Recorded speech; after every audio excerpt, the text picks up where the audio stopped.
Hello, good morning to all. आता हे पुढे जे दोन आपण ठेवलेले आहे बाउलमध्ये पावडर आणि हे जे दोन बॉक्सेस ठेवलेले आहे त्याच्यावरून तुम्हाला समजलंच असेल की आज आपण बोलणार आहोत GMS आणि CMCबद्दल. हे दोन्हीही बेकिंग आणि आईस्क्रीममध्ये ह्याचा उपयोग कसा होतो, काय याचे सिक्रेट्स आहे, काय याचा कॅल्क्युलेशन आहे किंवा याचे केमिकल इफेक्ट्स बेकिंगमध्ये आणि आईस्क्रीममध्ये कसे होतात ते आज आपण बघणार आहोत. म्हणजे GMS आणि CMCमधला जो फरक आहे तो आज आपण बघणार आहोत. आता जरी ह्याच्यावरती आईस्क्रीमचे जे पिक्चर्स दाखवलेले आहेत आणि आईस्क्रीममध्ये जरी याचा वापर होत असला तरी बेकिंगमध्ये सुद्धा याचा वापर होतो. तर तेच आज आपण बघणार आहोत. तर पहिले आपण बघणार आहोत CMCबद्दल. तर आपण सध्या हे GMS थोडंसं बाजूला ठेवूया आणि आपण सध्या बोलूया CMCबद्दल की हे नेमकं CMC काय आहे. CMC means carboxymethyl cellulose. हे अगदी आपला जसा मैदा असतं त्याच्यासारखं अगदी छान फाईन पावडर असते ही CMC म्हणजे. आणि CMCचा वापर काय आहे किंवा CMC हे कसं वर्क करतं किंवा CMCचा यूज कसा होतो ते आपण आता बघणार आहोत. CMC हे एक स्टॅबिलायझर आहे आणि ते थिकनर म्हणून त्याचा वापर केला जातो. ते पाणी शोषून घेतं आणि आपलं जे काही मिक्सचर आहे त्या मिश्रणाला एक असा स्थिरता देतो तो आणि घट्टपणा आणतो. बेकिंगमध्ये CMCचा उपयोग काय होतो तर फॉन्डंट किंवा गम पेस्ट किंवा मॉडेलिंग पेस्टमध्ये या CMCचा वापर होतो. त्यातल्या त्यातही शुगर पेस्टमुळे शुगर पेस्टचा यूज करून जी आपण फ्लावर्स किंवा काही फिगर्स किंवा काही केकवर जे टॉपर्स आहेत त्याच्यावरही ॲक्च्युली ह्या जर CMCचा वापर जर त्या फॉन्डंटमध्ये वगैरे जर आपण केला तर ते थोडंसं लवकर ड्राय होतं आणि आपले जे टॉपर्स आहेत ते लवकर सुकण्याला मदत होते. तसंच आयसिंगला थोडंसं स्टेबिलिटी देण्यासाठी पण CMCचा वापर करतात. आता CMCचा वापर जर आपण फॉन्डंटमध्ये केला तर त्याचे काय परिणाम होतात म्हणजे त्याच्यामुळे त्याचा काय इफेक्ट त्याच्यावर दिसून येतो ते आपल्याला बघायचं आहे. तर फॉन्डंट काय होतं थोडंसं घट्ट होण्यामध्ये मदत होते किंवा तो मजबूत होतो थोडासा. त्याच्यामुळे जी आपण फ्लावर्स किंवा काही एखादं फिगर वगैरे आपण तयार करतो म्हटलं तर त्याचा आकार जो आहे तो व्यवस्थित टिकण्याला मदत होते. तसंच हे गमपेस्ट असल्यामुळे ते लवकर सुकतात. फॉर एक्झाम्पल फुलं असतात किंवा काही टॉपर्स असतात आपल्या केकवरची आणि त्याला स्टेबल ठेवण्यासाठी ह्या CMCचा मदत होतो. आता हा तर झाला एक प्रॉपर यूज CMCचा. पण जर CMC जास्त प्रमाणात जर एखाद्या याच्यामध्ये वापरल्या गेलं म्हणजे फॉर एक्झाम्पल फॉन्डंटमध्ये जर जास्त प्रमाणात जर CMC वापरल्या गेलं तर काय होऊ शकतं. तर CMC जर जास्त वापरलं तर ते फॉन्डंट एकदम असं कडक होऊन जातं, हार्ड होतं आणि त्या फॉन्डंटचे जे फिगर्स आपण त्याच्यापासून तयार करतो त्याच्यावर तडे जाण्याची शक्यता असते. तर हा झाला फॉन्डंटमध्ये यूज किंवा बेकिंगमध्ये यूज CMCचा कसा होतो ते. आता जर आईस्क्रीममध्ये जर म्हणायचं झालं, आईस्क्रीमचा जर विचार करायचा झाला तर CMC हे स्टॅबिलायझर म्हणून वापरलं जातं आईस्क्रीममध्ये. म्हणजे बर्फाचे क्रिस्टल्स कमी करण्यासाठी याचा वापर केला जातो. जे बेकरी आईस्क्रीम पार्लरवाले वगैरे जे आहेत हे CMCचा वापर त्याच्यासाठी करतात की जेणेकरून क्रिस्टल्स जे आहेत बर्फाचे ते कमी करण्यासाठी म्हणजे वितळण्याचा जो वेग आहे तो ह्याच्यामुळे CMCमुळे कमी होतो. आणि हे जे आहे हे जास्त काळ तुम्ही त्याला थोडंसं असं म्हणजे आईस्क्रीमच्या फॉर्ममध्ये तो जास्त काळ राहू शकला पाहिजे ह्यासाठी म्हणून ह्या CMCचा आईस्क्रीममध्ये वापर केला जातो. आता हे वापर केल्यामुळे अजून काय होतं आईस्क्रीममध्ये ते एक तर स्मूथ आणि एकसंध राहण्यासाठी मदत होते. बर्फाचे कण आपल्याला त्याच्यात जाणवत नाही आणि टेक्स्चरही आपल्याला खूप छान मिळतं. आणि आईस्क्रीम जरी थोडंसं वितळलं असेल तरी ते पाण्यापासून असं वेगळं नाही होत. म्हणून ह्याचा आईस्क्रीममध्ये वापर केला जातो. आता हा तर झाला एक प्रॉपर यूज CMCचा आईस्क्रीममध्ये. पण CMC जर आईस्क्रीममध्ये जास्त प्रमाणात वापरल्या गेलं एखाद्या वेळेस जास्त प्रमाणात जर वापरल्या गेलं असेल तर त्याचा आईस्क्रीमवर काय परिणाम होतो, तर आईस्क्रीम हे त्याच्यामुळे चिकट होतं, एक गमी थोडंसं वाटू लागतं आणि तोंडात त्याचा थोडंसं असा आपल्याला जडपणा जाणवतो.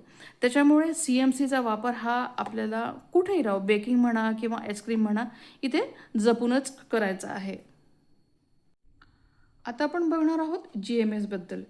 GMS काय आहे, तर ग्लायसोरेल मोनोस्टेरेट.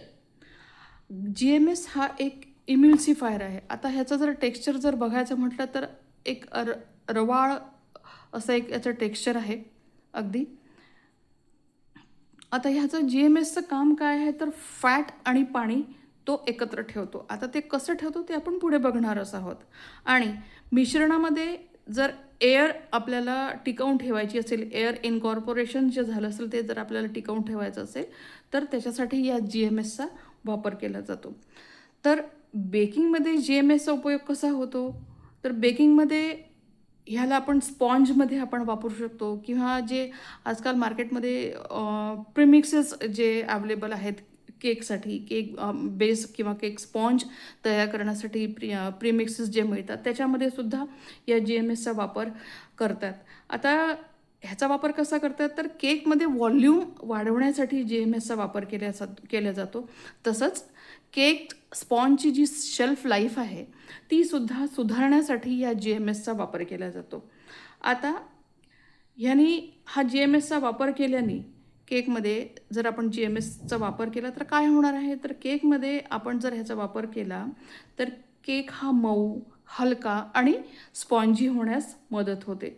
तसेच केकचे जे क्रम्स आहे आतील बारीक बारीक एक आपल्याला जाळीदार जाळीदार टेक्स्चर दिसतं आपल्याला केकमध्ये, ते अधिक बारीक होण्यासाठी म्हणजे छान केकला आतून जाळी पडावी ह्याच्यासाठी म्हणून GMSचाही वापर होऊ शकतो. आणि केकमधलं जे मॉइश्चर आहे, जो ओलावा आहे केकमधला एक, ते जास्त काळ टिकून तो राहिला पाहिजे म्हणूनही GMSचा प्रेमिक्समध्ये वापर केला जातात. तसंच केकचं व्हॉल्यूम वाढलं पाहिजे म्हणजे केक हा छान फुगला पाहिजे म्हणूनही या GMSचा वापर केला जातो. आता हा तर झाला एक प्रॉपर यूज GMSचा, की GMSचा वापर केल्याने काय काय होऊ शकतं. पण GMSचा जर तुम्ही जास्त वापर केला किंवा आपल्याला असं वाटत असेल एक प्रमाणातच ह्याचा वापर करायला पाहिजे. आता जर समजा GMSचा वापर हा जास्त प्रमाणात जर कुठे झाला केकमध्ये, केकचं जे टेक्स्चर आहे ते थोडंसं तेलकट किंवा असं मेणासारखं असं तुम्हाला वाटू शकेल, थोडंसं असं स्टिकी वाटेल. त्याच्यामुळे GMSचाही केकमध्ये किंवा तुमच्या कुठल्याही बेकरी आयटम्समध्ये जर तुम्ही GMSचा वापर करत असाल तर तो अगदी मोजून मापूनच आपल्याला करायचा आहे. हे तर झालं बेकिंगमधलं GMSचा वापर कसा होतो त्याच्याबद्दल आपण बघितलं. आता GMSचा वापर हा आईस्क्रीममध्ये कसा होतो, तर GMS हे आईस्क्रीममध्ये ॲज अ इमिल्सिफायर म्हणून त्याचा वापर केला जातो. म्हणजे फॅट कंटेंट जे आहे ते सेम ठेवण्यासाठी म्हणजे एकसारखं ठेवण्यासाठी म्हणून या GMSचा वापर केला जातो. एक प्रकारे आपण असं म्हणू शकतो की क्रीममध्ये हवा भरण्याचं जे काम आहे किंवा एक क्रीमी टेक्स्चर त्याला मिळण्यासाठी म्हणून एक ह्या GMSचा वापर केला जातो. हे जे GMS आहे आईस्क्रीममध्ये वापरल्यानंतर आपलं आईस्क्रीम कसं होणार आहे, छान अगदी क्रीमी, रिच, वेल्वेटी असं आपलं आईस्क्रीम तयार होतं. म्हणजे तोंडात टाकल्यानंतर अगदी लागलीच विरघळतं ते.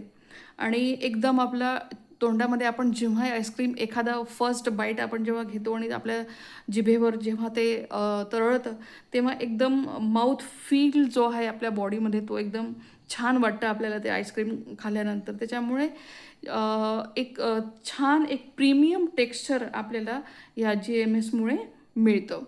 तर हा झाला एक प्रॉपर वापर, प्रॉपर यूज GMSचा आईस्क्रीममध्ये कसा होतो. पण हेच GMS जर आईस्क्रीममध्ये चुकून एखाद्या वेळेस जास्त वापरलं गेलं तर आईस्क्रीममध्ये खूप असा जास्त फोम येतो आणि अगदी ते आईस्क्रीम जे आहे ते आपल्याला असं खूप स्टिकी वाटायला लागतं आईस्क्रीम जेव्हा आपण तो फर्स्ट बाईट आपण जेव्हा खाऊ. त्याच्यामुळे सगळ्यात महत्त्वाचं काय आहे आपल्यासाठी, दोन्ही गोष्टींमध्ये CMC आणि GMS ह्या दोन्हीही गोष्टी आपल्याला आपल्या बेकिंगमध्ये म्हणा किंवा आईस्क्रीममध्ये म्हणा, ह्या दोन्ही गोष्टी आपल्याला अगदी प्रमाणातच वापरायच्या आहे. सगळ्यात महत्त्वाचं. सो फायनली आपण काय म्हणू शकतो, आईस्क्रीममध्ये CMC आणि GMS हे एकमेकांना पर्याय नाही आहेत, हे एकमेकांना पूरक आहेत. हे दोघांचीही गरज आहे. CMC आईस्क्रीमला स्मूथनेस, स्थिरता आणि कमी बर्फाचे क्रिस्टल देते, तर GMS हे आईस्क्रीमला क्रीमीनेस, एक बॉडी आणि एक प्रीमियम माउथफील देते. तर हे दोन्हीही गोष्टी इम्पॉर्टंटच आहेत आईस्क्रीममध्ये. म्हणजे एक असेल आणि दुसरं नाही आहे असंही चालणार नाही. ह्या दोन्ही गोष्टी आईस्क्रीमला लागणारच आहेत. आणि बेकिंगमध्ये CMC हे डेकोरेशनची मजबूती वाढवते. म्हणजे फॉर एक्झाम्पल जर तुम्ही फॉन्डंटमध्ये यूज करणार आहात तर त्याला स्टॅबिलिटी प्रोव्हाइड करते. आणि GMS हा जो केक स्पॉन्ज आहे त्याला एक सॉफ्टनेस, एक मऊपणा आणि व्हॉल्यूम वाढवण्यासाठी या GMSचा वापर होतो. तर ही झाली एक डिटेल इन्फॉर्मेशन CMC आणि GMSबद्दल. अशा छान छान नवनवीन इन्फॉर्मेशनसाठी साई केक झोनला लाईक, शेअर आणि सबस्क्राईब करा. थँक्यू. आजची ही CMC आणि GMSबद्दलची जी माहिती आहे ती तुम्हाला कशी वाटली हे नक्कीच एक कमेंट करून सांगा. पुन्हा भेटू नवीन इन्फॉर्मेशनसह.